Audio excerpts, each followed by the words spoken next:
Kennst du das Land, wo man Wilken sagt, wo so mancher hohen Mast in den Himmel ragt? Mit friesischen Bräuchen und römischen Sitten durch endloses Feen von der Welt abgeschnitten.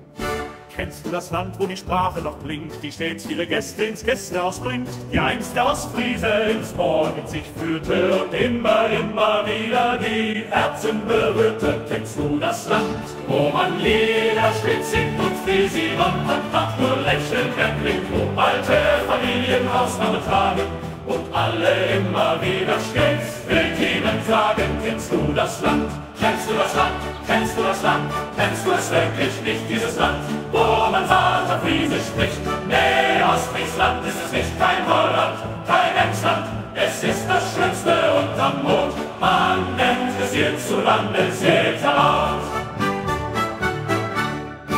Es ist das Schöne, das Wunderschöne, das unbegreiflich wunderbare Saterland.